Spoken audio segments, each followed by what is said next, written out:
Channel. কেমন আছো তোমরা সবাই? আমরা খুব ভালো আছি। আর আজকে আমরা একটু যাচ্ছি আগ্রাতে। তো কেন যাচ্ছি সবটাই তো তোমাদের সাথে ব্লগে শেয়ার করব। আমরা যাচ্ছি আর আমাদের পাশের সেক্টরে একটা দাদা আছে বাঙালি, ওদের ফ্যামিলি যাচ্ছে।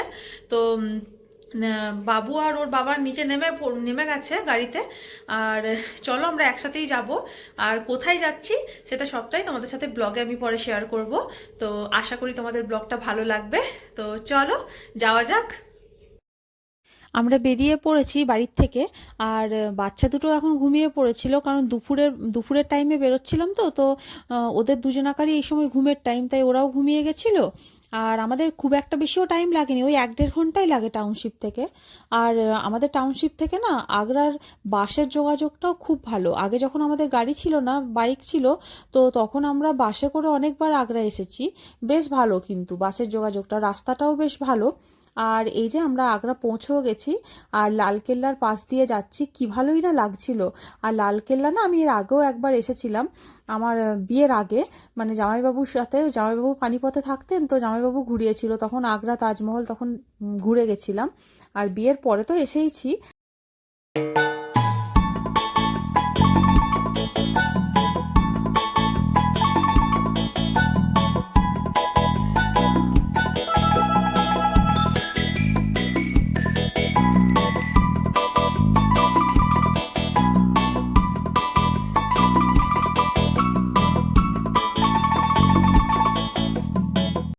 পার্কিংয়ে গাড়িটা পার্ক করে তারপর আমরা আস্তে আস্তে ডেস্টিনেশনের দিকে এগিয়ে যাচ্ছি। আর আমরা পৌঁছে গেছি আগ্রার তাজ উৎসবে। এটা না একটা মেলা বসে, আগ্রার তাজমহলের কাছাকাছিই বসে মেলাটা। আর 10 দিনের জন্য বসে, প্রতি বছর এই টাইমেই হয় কিন্তু মেলাটা। 10 দিন, আর মাঝে মাঝে টাইম এক্সটেন্ডও করে, 12 দিন 13 দিনও হয়ে যায়। তো এইভাবে কোনো মেলা দেখার জন্য তো কোনোদিন দূর থেকে আসা হবে না, তাই যেহেতু ভাবলাম সামনে আছি তা একবার দেখেই যাই। আর আগে না আমরা কোনোদিন জানতাম না এই মেলাটার ব্যাপারে, এবারে শুনলাম তাই হঠাৎ করেই চলে এলাম। আর উইকডেজেই চলে এসেছি, কিন্তু দেবাশিস ডিউটির থেকে ছুটি নিয়েছিল হাফ ডে। তো দেখে গেলাম, ভাবলাম দেখি কত কেমন কি মেলাটা, শুনেছি তো অনেক বড় করেই বসে। তো ব্যাস এই যে আমরা টিকিট দেবাশিস কেটে নিয়েছে। আর এভাবে আমরা মেলাতে এন্ট্রি করছি। তো খুব ভালো করে কিন্তু ডেকোরেট করেছিল, মানে প্রচুর খুব সুন্দর ছিল। আর বিভিন্ন জায়গার থেকে না স্টল এসে দোকান বসেছিল, যেমন রাজস্থানী জুতি, দেন পাঞ্জাবিদের ওই ওড়না, পাঞ্জাবিদের একটা স্টল বসেছিল। এইভাবে বিভিন্ন জায়গা থেকে কার্পেটের স্টল বসেছিল, বিভিন্ন জায়গার থেকে লোকে এসে এখানে স্টল বসিয়েছিল। আর বিভিন্ন শাড়িও বিক্রি হচ্ছিল, কিন্তু অনেক কম দামে পাওয়া যাচ্ছিল শাড়িগুলো। তবে সত্যি কথা বলতে না, শাড়িগুলো নিতে ঠিক একটা সাহস পেলাম না, মানে ভাবলাম যে এত কম দামে কি করে দিতে পারছে। তো যাই হোক, এই যে ডেকোরেশনটা এত ভালো লাগছিল।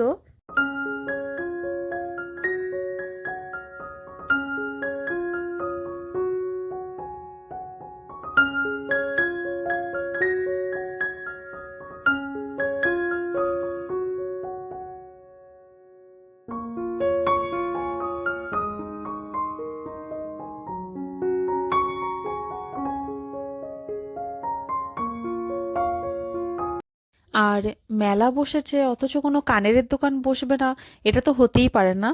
আর ইয়াররিংসের দোকান বসেছে অথচ আমি কিনিনি, সেটাও হতে পারে না।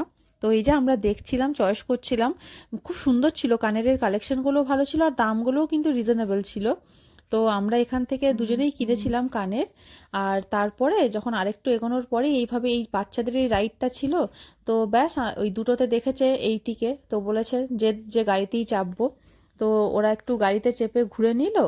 আর আমি আর আরেকজন যে ছিল পায়েল, তো আমরাও কিন্তু কম যাইনি, ওই ব্রেক ডান্স ছিল তো ওটাতে না অনেক দিন চাপিনি। ওই আগে মনে আছে যখন মেলা দেখতে যেতাম, তো তখন চাপতাম। আর দেবাশিসের সাথে যতবার গেছি কোনোদিন চাপা আর হয়ে ওঠেনি, কারণ দেবাশিস একদম এটাতে চাপতে চায় না। আর আমরা চেপেছিলাম। তো দেখতেই পাচ্ছ আমাদের অবস্থা খুবই খারাপ ছিল, মানে সব থেকে যাদের দুজনাকার গলা আসছিল সেটা হচ্ছে আমাদের দুজনাকার। আর প্রচণ্ড জোরে ঘোরাচ্ছিল। তবে মানে সবাই কিন্তু আমাদের দিকেই তাকাচ্ছিল যে এরা দুটোতে কেন এত চিৎকার করছে, কিন্তু সত্যি প্রচণ্ড ভয় লাগছিল। আর তারপরে আস্তে আস্তে আমরা এগিয়ে আসছিলাম। এই যে ওপরে ডেকোরেশনটা তো দারুণ করেছিল এই ছাতা দিয়ে, আর এই স্টলগুলো সব আলাদা আলাদা জায়গায় বসেছিল, এত সুন্দর লাগছিল। আর আমরা টুকটাক কেনাকাটি করছি। এই যে কাপড়গুলো, এই যে কুর্তি মেয়েদের, তারপর ছেলেদের পাঞ্জাবি।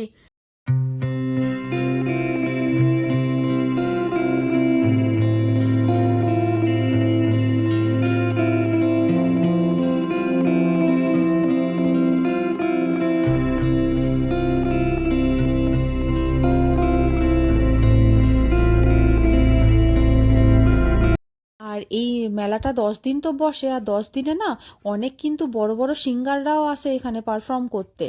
আর কিন্তু আমরা যেদিন এসেছিলাম সেদিন কেউ আসেনি সেইভাবে, তবে তার আগের দিন এসেছিল। আর তবে হ্যাঁ, পারফরমেন্স যদি দেখতে হয় তাহলে কিন্তু একটু রাত অবধি ওয়েট করতে হবে। কিন্তু আমরা যেহেতু একটু দূর থেকে আসছি, সেই জন্য আমরা ভেবেই রেখেছিলাম যে আমরা সেইভাবে কোনো পারফরমেন্স দেখবো না, আমরা জাস্ট মেলাটা ঘুরবো, দেন খাওয়া দাওয়া করেই চলে আসবো।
আর এই মেলাতে এই যে পোর্শনটা ছিল, এই যে স্টলটা ছিল, এটা কিন্তু বেশ ইন্টারেস্টিং ছিল। এটাতে না ইন্ডিয়ান রেলওয়ের বিভিন্ন ট্রেনের ছোট ছোট ডেমো স্ট্রাকচার করা ছিল। আর মানে যে ট্রেনের যে কালার সেইভাবেই কিন্তু স্ট্রাকচারগুলো করা ছিল। তো এত ভালো লাগছিল, এটা আমার নতুন ধরনের লাগলো, বেশ খুব সুন্দর ছিল ব্যাপারটা।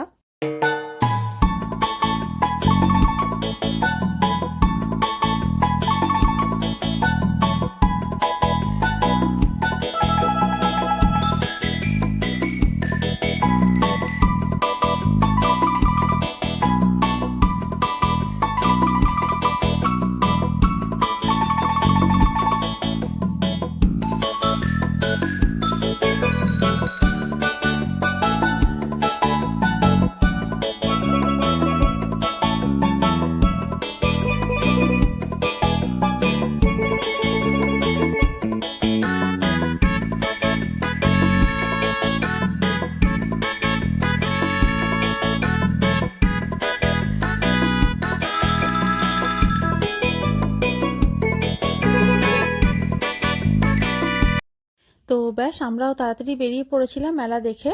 আর এই যে বাইরের থেকে এই নাগরদোল্লারগুলো দেখতে এত ভালো লাগছিল, মানে এখানকার লাইটিংগুলো দারুণ করেছিল। তো আমিও একটু ভিডিও করে নিলাম বাইরের থেকে এটার। তো এবার আমরা গাড়ির দিকে রওনা দিচ্ছি।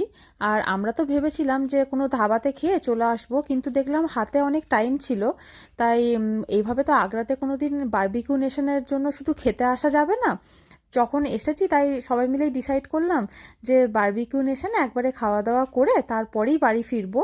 আর বাচ্চা দুটোর খাবার আমরা ঘর থেকেই করে এনেছিলাম। তো এখান থেকে আমরা ডাইরেক্ট একদম বারবিকিউ নেশনে চলে গেছিলাম। সেখানে খাওয়া দাওয়া করে তারপরে বাচ্চাগুলোকে সেখানেই একটু খাইয়ে দিয়েছিলাম, দেন আমরা বাড়ি ফিরে এসেছিলাম।